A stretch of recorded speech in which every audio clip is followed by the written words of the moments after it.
Hello again, everybody. This is Steve Kallas speaking of sports. We're going to talk now about the college football Final Four that happens this Saturday, December 28th at 4 o'clock and 8 o'clock. We're first going to talk about the Peach Bowl, which is at 4 o'clock in Atlanta. And as you know, that'll be Oklahoma against LSU. Of course, it's almost a home game for LSU. It's kind of down there, of course, in Baton Rouge. So I think that gives LSU a little edge, but they're a big favorite. They're a 13.5-point favorite. They're undefeated. Oklahoma was 12-1.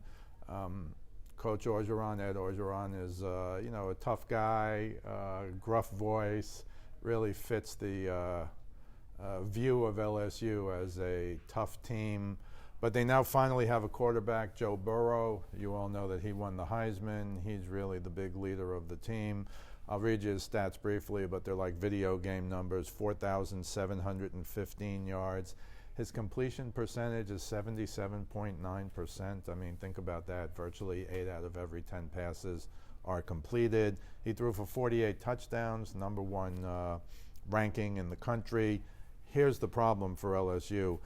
Clyde Edwards-Helaire, who is their star running back, I'll give you his numbers: 1,291 yards rushing, 16 touchdowns, plus 50 catches, so he's an everything back. He's got a hamstring.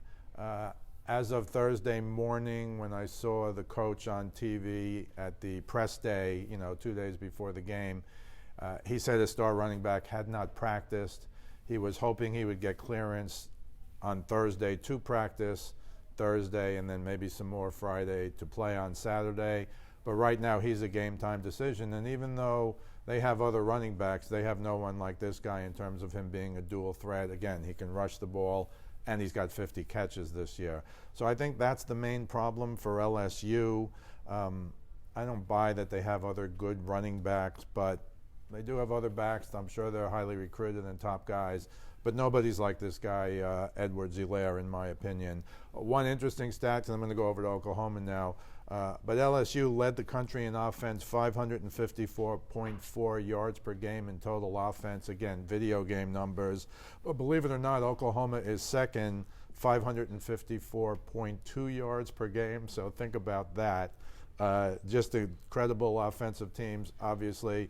I think, and everybody thinks, this is going to be a high-scoring game. I do want to give you some numbers on Oklahoma.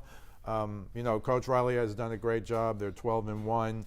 Jalen Hurts, their transfer quarterback, 3,634 yards passing, 32 TDs, 7 interceptions.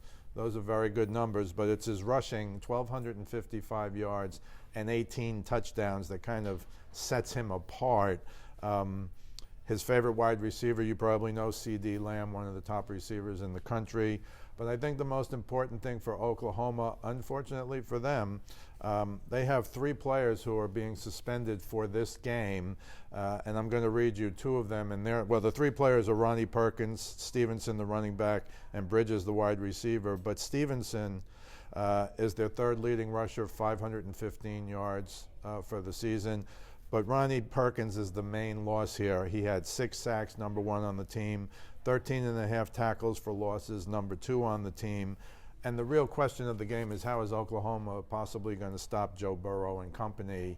And the answer is they're not going to. I would have thought even with Ronnie Perkins. But now without Perkins, I think they're going to have a lot of trouble. Again, this is going to be a high-scoring game. If the LSU running back can't play, then maybe that'll make it a closer game. But I think it's going to be somewhere in the 50s versus the 40s, 55-41 or something like that. So I think it's going to be high scoring. I think LSU is going to win. Of course, LSU is ranked number 1 in this list. Oklahoma is number 4. We're going to talk about the 2-3 game in a minute. But for now, I think LSU wins their way into the final by beating Oklahoma this Saturday, December 28th, 4 o'clock on ESPN. This is Steve Kallas, speaking of sports. We'll see you the next time.